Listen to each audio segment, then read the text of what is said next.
প্রস্তুতে প্রিয় ভাই বোনেরা, আজকে আরাধনা কর্মে আমরা সাধারণ কালে একাদশ সপ্তাহ পালন করি। আজকে দিনে এক গুরুত্বপূর্ণ আছে। আজকে দিনে বাংলায় আমরা পবিত্র যিশুর হৃদয় পর্বদিন পালন করি। তারপরে আজকে জুন 13 তারিখ আমরা সাধু আন্তনির পর্বদিনও পালন করি। কিন্তু আজকে আমরা পাঠটা একাদশের সপ্তাহ সাধারণ কালের পাঠটা নিয়ে থাকি। প্রথম পাঠে এজেকিয়েল গ্রন্থ থেকে নেওয়া আছে। সেখানে বীজ বোনার কথা আছে। ঈশ্বর নিজেই বীজ বোনে, তারপর নিজেই ঈশ্বর দেখাশোনা করে। আর মঙ্গল সমাচারে আমরা দেখতে পারি ঈশ্বর বীজ বোনার উপমা দিয়ে কাহানি বলছে। কেমন করে এক কাহানি উঠছে। এক বীজ বোনার জন্য এক চাষি গিয়ে বীজ ডালছেন, আর ওখান থেকে বীজ অঙ্কুরিত হচ্ছে, শেষ বের হচ্ছে, তারপর বড় গাছ হয়ে উঠে যাচ্ছে।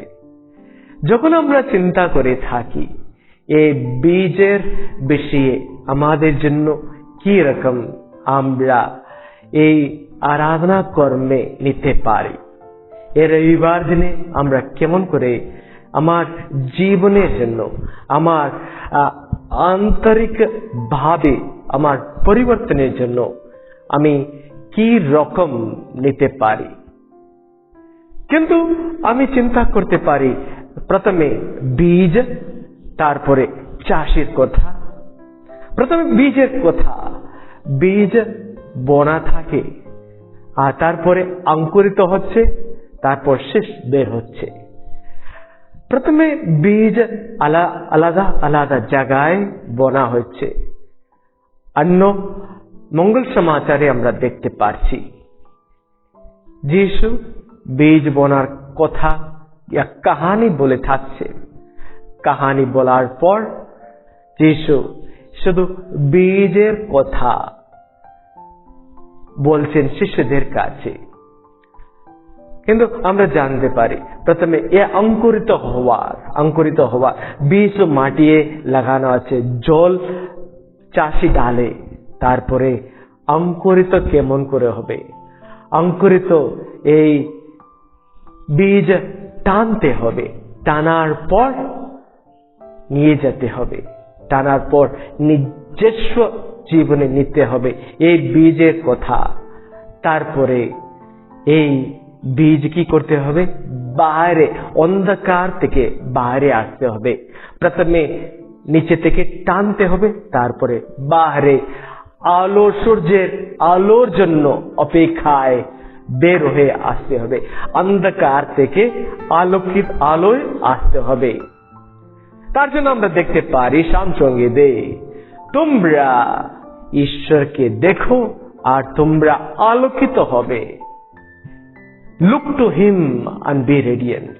तुम लोग ईश्वर के देखो और तुम रोशनी में बदल जाओगे।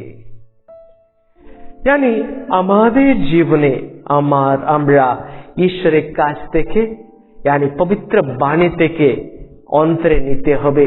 তারপর আমরা ঈশ্বরের কাছে প্রার্থনা করে থাকতে হবে। দ্বিতীয় কথা, চাষের কথা। চাষির কেমন করে চাষি বীজ বনে, বীজ বোনার পর জল দিতে হবে। আমরা নিজেই বীজ, আমরা নিজেই চাষি থাকতে হবে। যখন আমরা নিজেই বীজের কথা তো আমরা জানলাম, এখন চাষি কেমন করে হতে হবে। আমার জীবন থেকে আমরা যা কিছু কাজকর্ম করতে হবে ও সবকিছু আমরা করে থাকতে হবে। এই বীজ আমরা বুনতে হবে, আমাদের পরিবারে আমরা বুনতে হবে, তারপর জল দিতে হবে প্রার্থনার মাধ্যমে। আর পবিত্র বাণীর মাধ্যমে আমরা জল দিতে হবে। আমার পরিবারে আমার ছেলে মেয়ের জন্য আমরা শিখাতে হবে। তারপরে এই বীজ টানবে, জীবনে টানবে, তারপরে আলোর জন্য খুঁজে যাবে। তারপরে আমরা দেখি এই বীজ আলাদা আলাদা জায়গায় বোনা আছে, এক জায়গায় পড়ে না। আলাদা মঙ্গল সমাচারে আমরা দেখি কিছু বীজ পাথরের উপরে পড়ছে, কিছু বীজ কাটার জোপের মতো পড়ছে, কিছু বীজ পথের উপরে পড়ছে, কিছু বীজ ভালো মাটিয়ে পড়ছে। আর সেখানে পড়ে ওখান থেকে বের হয়ে আসছে। কিন্তু যা ভালো মাটিয়ে পড়ছে ওখানে কিছু বীজ 40 গুণ ফসল দেয়, কিছু 60 গুণ, কিছু 100 গুণ। অনেক সময় আমাদের জীবনে আমরা কি করি? আমরা চিন্তা করি কি আমি এখানে থাকার লোক নয়, আমি আলাদা জায়গায় থাকার লোক আছে। আমি আলাদা জায়গায় থাকলে, আমি আলাদা পরিবারে জন্ম নিলে আমি এক কষ্ট অনুভব করতাম না। কিন্তু ঈশ্বরের বাণী আছে, তুমি সেখানে বোনা আছে, ওখানে তুমি খুঁজো, তুমি খুঁজে অঙ্কুরিত হও, তুমি আলোকে খুঁজে যাও, यानी ঈশ্বরকে খুঁজে যাও, পবিত্র বাণীয়ে তুমি খুঁজে যাও, আর তুমি বড় হতে হবে। পরে আমরা দেখি আজকে পর্বদিন, পবিত্র হৃদয়ের পর্বদিন। যিশুর ছবি দেখলে আমরা দেখতে পারি যিশুর হৃদয়ে একটা কাটার মুকুট আছে, রক্ত বের হচ্ছে আর জলটা বের হচ্ছে। যখন ও কাটার মুকুটটা চিন্তা করি আমরা জানতে পারি কি যিশু এমন যন্ত্রণা ভোগ অনুভব করলেন, হৃদয়ে এত কষ্ট ছিল। আমাদের জীবনে অত কষ্ট আছে, কিন্তু এ পবিত্র হৃদয়ের ছবি দেখলে যিশুর ও হৃদয়ের কত বেদনা, কিন্তু ও মুখটা দেখলে একটা হাসি মুখ। এ বাচ্চার হাসি মুখ আছে ওই রকম। যখন এই ছবি দেখে যিশুর হৃদয়ের ছবি দেখলে আর মুখটা দেখলে আমাদের সমস্ত দুঃখ সবকিছু দূর হয়ে যাবে। আর যখন কাটার মুকুট, যিশুর ব্যথা আমাদের ব্যথা থেকে অনেক ছিল। তারপরে আমরা জানতে হবে ওর রক্ত, রক্ত কি প্রতীক আছে? যিশু আমাদের জন্য খ্রিস্ট জাগের মাধ্যমে আমাদের জন্য নিজেকে সমর্পণ করলেন। আর জল আছে, বাপ্তিস্মার মাধ্যমে আমাদের সবাইকে শুচিকৃত করলেন, পবিত্র করে দিলেন। এটা যিশুর পবিত্র হৃদয়ের পর্বদিনের। তারপরে সাধু আন্তনির পর্ব।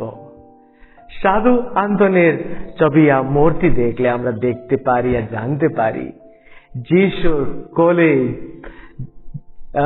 আন্তনির কোলে যিশু আছে। এই ছোট শিশু যিশু সব সময় এই যিশুর কোলে, এই যিশু থাকার অর্থ কি? আমার জীবনে যিশু আছে, আমার কোলে যিশু আছে। কোলে যিশু থাকায় আনি, শিশু থাকায় আনি, আমি শিশুকে ভালোবাসি। তার জন্য যখন আমরা শিশুকে দেখি আমরা কোলে নিয়ে রাখি আর চুম্বন দেয়। এরকম যখন সাধু আন্তনির কোলে যিশুকে দেখি, সাধু আন্তনি যিশুকে অত ভালোবাসেন। সাধু আন্তনি কথা বলতে চায়, তুমিও যিশুকে কোলে নিয়ে রাখো আর যিশুকে ভালোবাসো, যিশুকে চুম্বন দাও। এটা আহ্বান আছে। আমরা সব সময় যিশুকে কোলে নিয়ে যেতে হবে, यानी আমাদের হৃদয়ে নিয়ে যেতে হবে। হৃদয়ে নিয়ে গিয়ে সব সময় চুম্বন দিয়ে থাকতে হবে। তারপরেই আমাদের জীবন সার্থক হয়ে উঠবে। আজকে এই আরাধনা কর্মে আমাদের জীবন সার্থক হতে হবে। একটা বীজ নিজেই অঙ্কুরিত কেমন করে হবে? অঙ্কুরিত হবে, জলকে খুঁজে যেতে হবে, यानी পবিত্র বাণীকে খুঁজে যেতে হবে।